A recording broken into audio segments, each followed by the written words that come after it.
नमस्कार, स्वागत है आपका इंसाइड झारखंड न्यूज के इस बुलेटिन में। मैं हूं हिम्मत और खबरों की शुरुआत करते हैं राजधानी रांची से।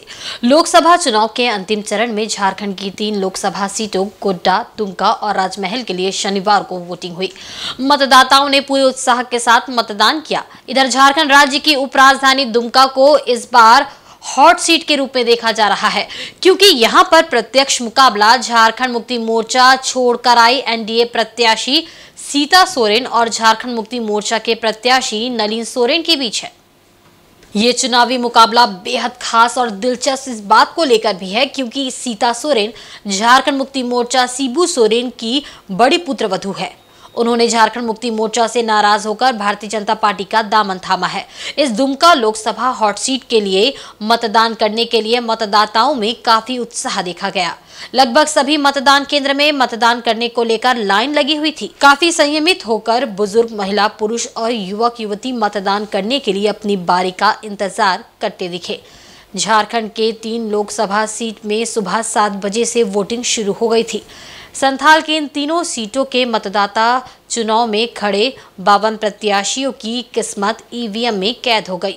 शांतिपूर्ण और निष्पक्ष मतदान के लिए चुनाव आयोग ने हर बूथ की कंट्रोल रूम से वेबकास्टिंग के जरिए मॉनिटरिंग की व्यवस्था की थी।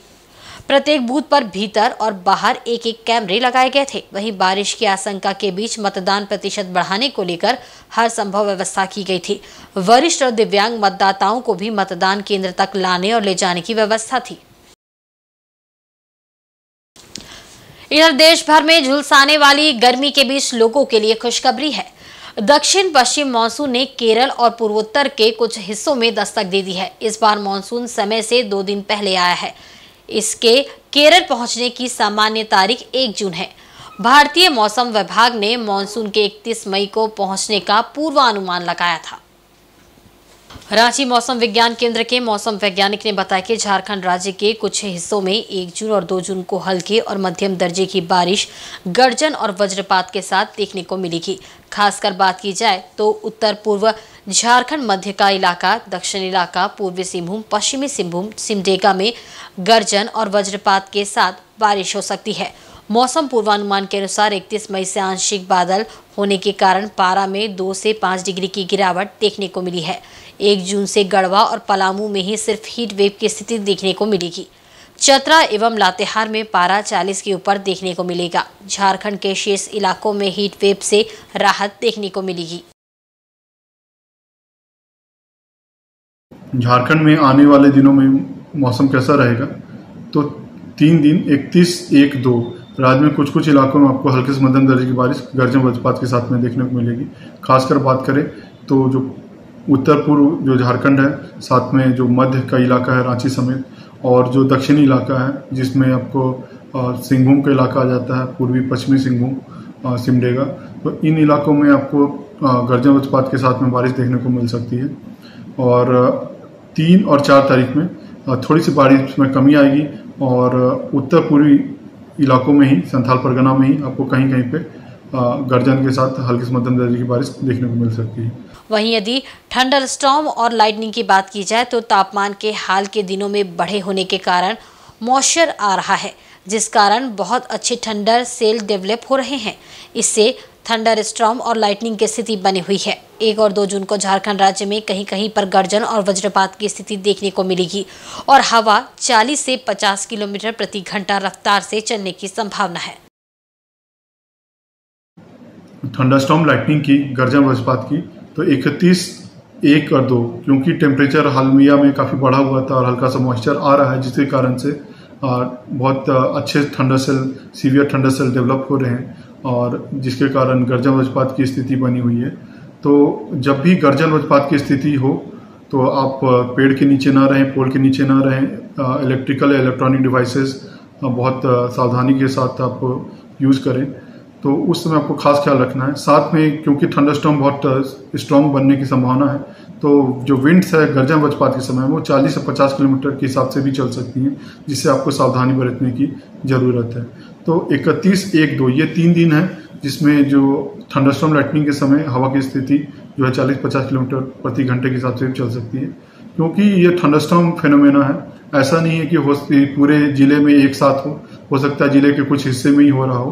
तो आइसोलेटेड रेनफॉल और आइसोलेटेड थंडर एक्टिविटी भी आपको जिले में देखने को मिल सकती है, तो उस हिसाब से आप सावधानी बरत सकते हैं।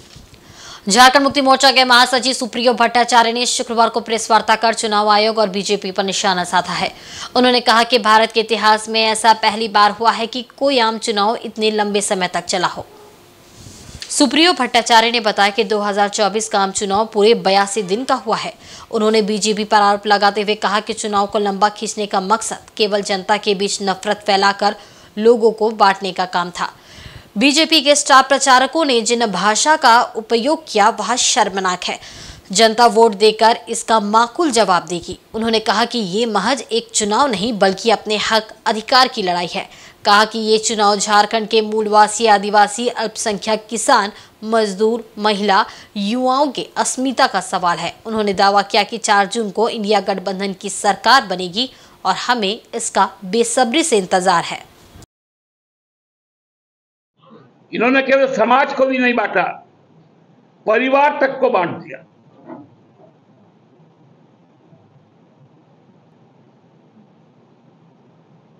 और इस बार बाबा बैद्यनाथ, जो मनोकामना लिंग के नाम से प्रसिद्ध है, जनता की मनोकामना पूरा करेंगे। बाबा बासुकीनाथ, जो फौजदार है, वो न्याय करेंगे।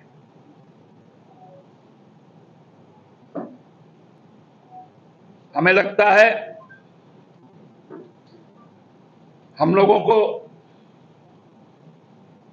जिस दिन के लिए इंतजार करना है वो 4 तारीख होगा।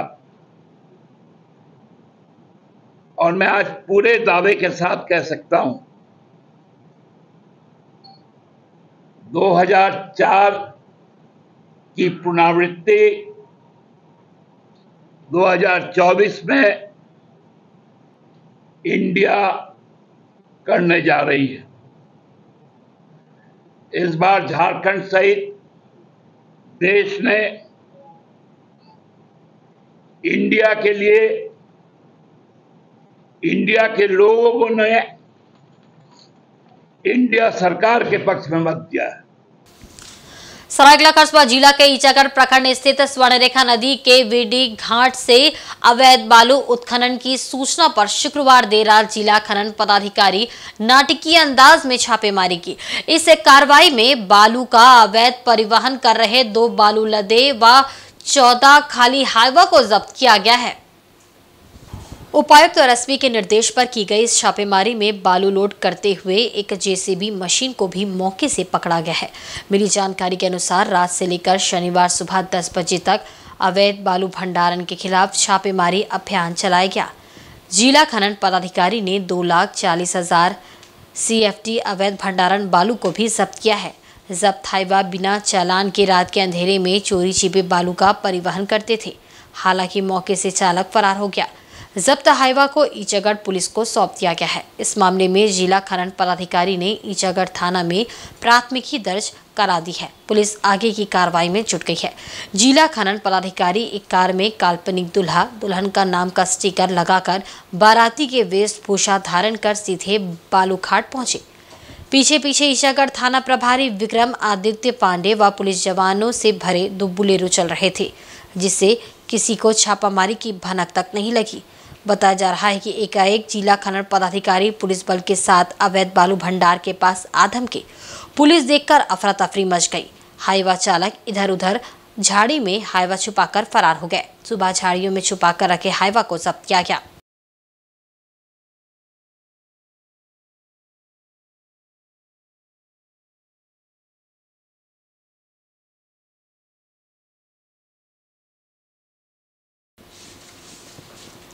सरायकेला जिला के आदित्यपुर औद्योगिक क्षेत्र स्थित क्रॉस कंपनी के फेज 4 व फेज 6 में एक मजदूर व एक सुरक्षा गार्ड की मौत हो गई थी। तबियत बिगड़ने पर दोनों को TMH अस्पताल में भर्ती कराया गया था, जहां डॉक्टर ने मौत का कारण ब्रेन स्ट्रोक बताया। इधर मामले को लेकर शुक्रवार को JBKSS के सदस्यों ने कंपनी पहुंचकर परिजनों को 25 लाख रुपए मुआवजा बच्चों के शिक्षा का खर्च उठाने, परिजनों को 1 साल का वेतन देने और एक स्थायी नौकरी की मांग की गई, जिस पर फिलहाल कंपनी प्रबंधन ने सहमति नहीं जताई है। इधर नेतृत्व कर रहे राकेश महतो ने बताया कि प्रथम चरण का वार्ता असफल रहा है। प्रबंधन द्वारा 25 लाख मुआवजा नहीं देने पर शव के साथ प्रदर्शन किया जाएगा। इधर प्रबंधन की ओर से कंपनी के जीएम रमाकांत गिरी ने बताया कि फेज 6 स्थित प्लांट में प्रेम सागर महतो सिक्योरिटी गार्ड के रूप में कार्यरत थे, जो चांडिल अनुमंडल अंतर्गत रामगढ़ गांव के निवासी थे। वहीं फेज 4 स्थित प्लांट में ठेका कर्मी सपन कुमार बेहरा, जो मूल रूप से पश्चिम बंगाल के कोईमारा के रहने वाले थे। उन्होंने बताया कि कंपनी द्वारा मानवता के आधार पर दोनों मृतकों के परिजनों को उचित मुआवजा देने का प्रयास किया जाएगा। हालांकि परिजन 25 लाख मुआवजा की मांग पर अड़े हैं। इधर शनिवार को वार्ता में कोई नतीजा नहीं निकलने पर शवों के साथ कंपनी गेट जाम कर प्रदर्शन की चेतावनी दी गई है। घटना की जानकारी होने पर आदित्यपुर पुलिस भी मौके पर पहुंची थी, जिसके बाद उग्र लोगों को समझा बुझाकर शांत करा दिया गया। कल इस कंपनी में हमारे 2 जो काम करने वाले थे, एक हैं हमारे रामगढ़ के, एक हैं बहरागोड़ा के। दोनों व्यक्ति जो कि मृत हुए हैं कंपनी के अंदर में। आज इसी विषय में मैनेजमेंट के साथ हमारा वार्ता था।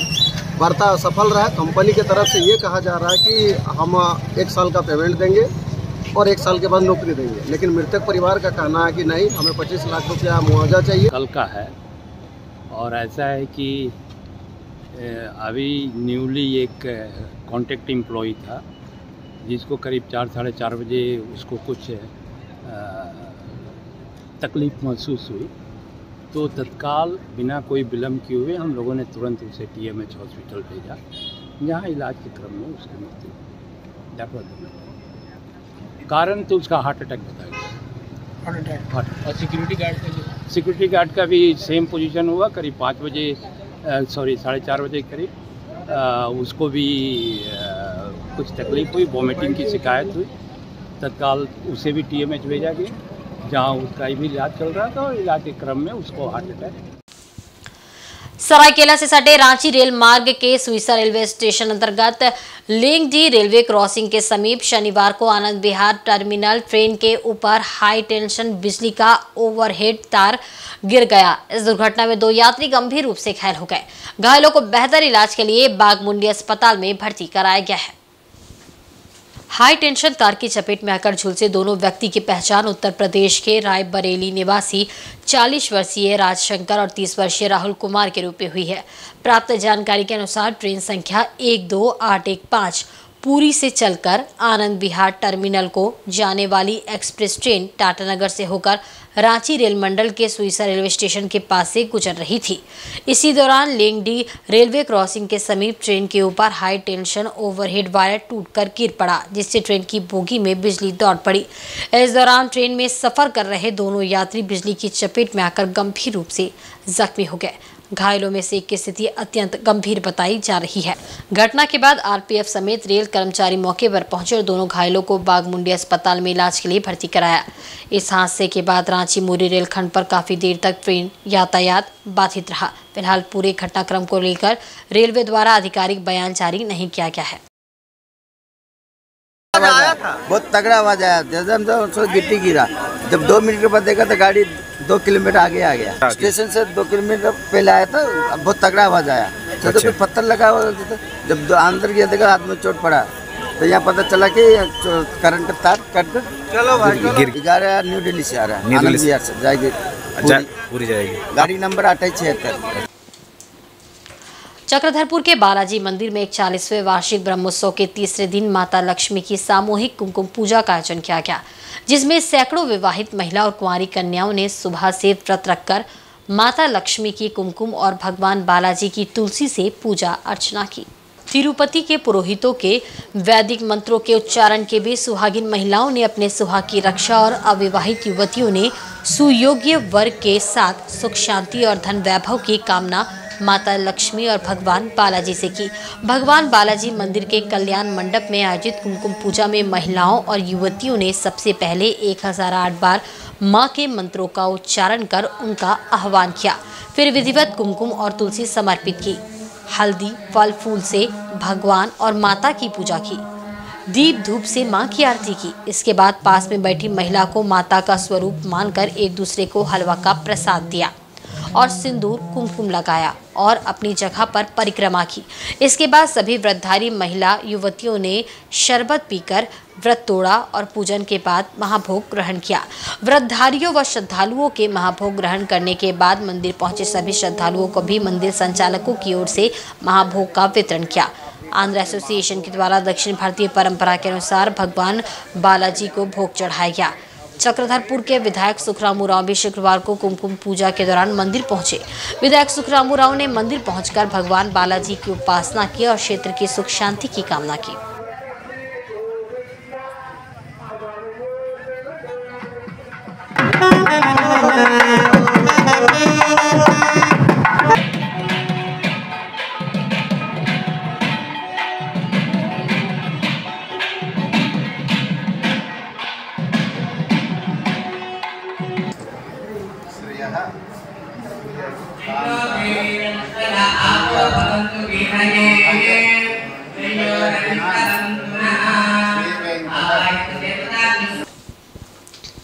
और पूर्वी सिंहभूम जिले के डुमरिया प्रखंड स्थित पड़सा में धूमधाम से रोहिणी पर्व मनाया गया।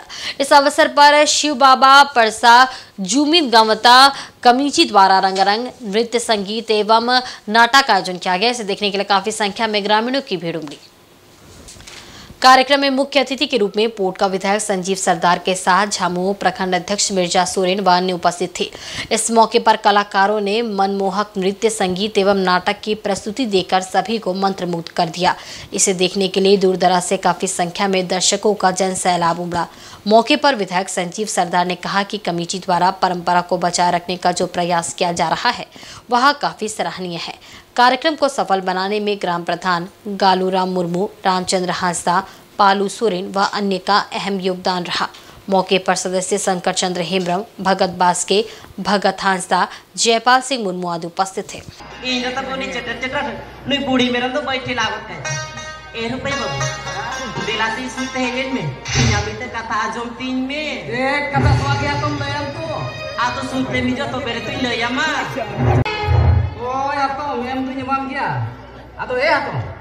कमेटी की ओर से जो प्रयास है 10 सालों से कि पूजा के साथ साथ जो ड्रामा के जो आयोजन हुआ है और इस ड्रामा में वर्तमान समय और हमारे समाज कैसे आगे जाएगा और कैसे कुरीतियों को नकारते हुए और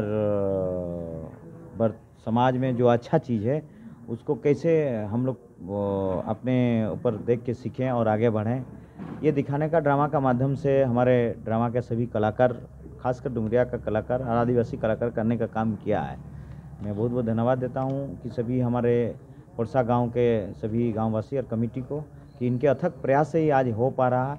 और जो भी आज यहाँ आए हैं ड्रामा देखने, उनसे भी मेरा यही कहना है कि कम से कम ड्रामा से जो अच्छा चीज़ अपने आप को लगे वो अच्छा चीज़ अपने परिवार में, समाज में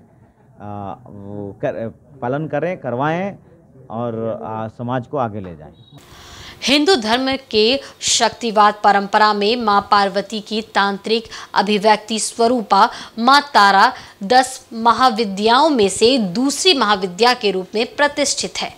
इसी स्वरूप की झलक अब जमशेदपुर में भी देखने को मिलेगी।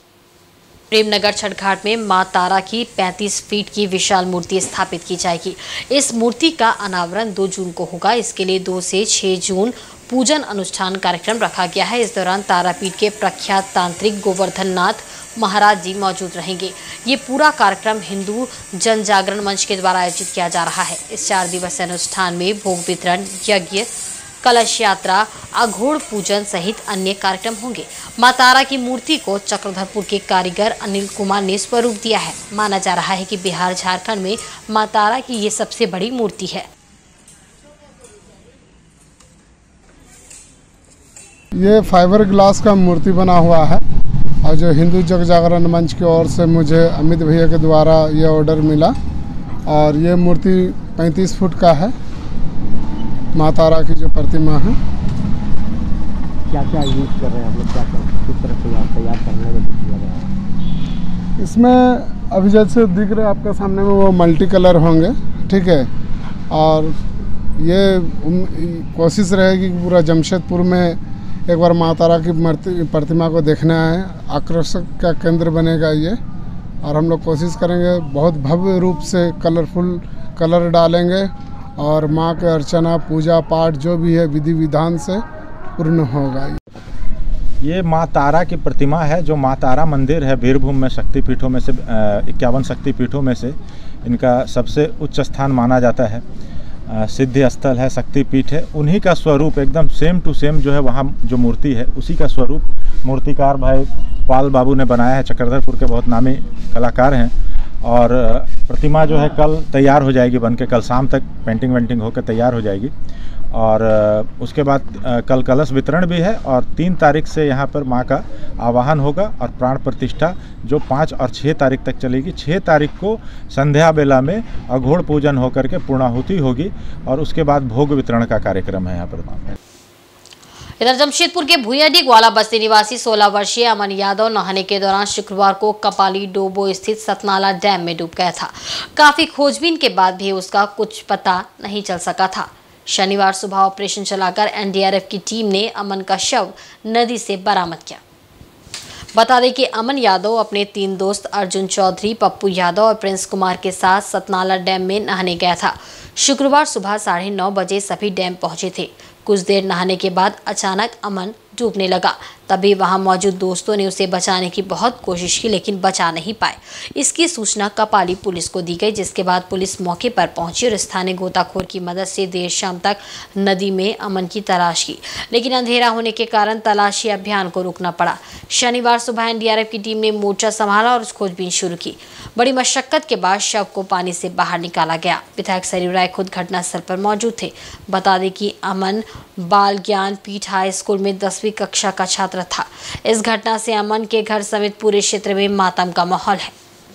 बताया था कि डोमो डैम है, इसमें एक 16 वर्ष का लड़का डूब चुका है। कल जैसे हम लोग को इन्फॉर्मेशन मिला, आज सुबह हम लोग वहाँ से निकल गया जल्दी अर्ली मॉर्निंग और यहाँ पर आकर के सर्च किया तो जो हमारे डिप ड्राइवर हैं वो अंदर गए पानी में और अंदर जाके जहाँ लोकेशन बताया गया था वहाँ गया तो देखा पता चला कि वहाँ पे एक बॉडी है। और वक्त तो चला एक बहुत ही छोटे से ब्रेक का। ब्रेक के बाद खबरें और भी आप देखते रहे इनसाइड झारखंड न्यूज़।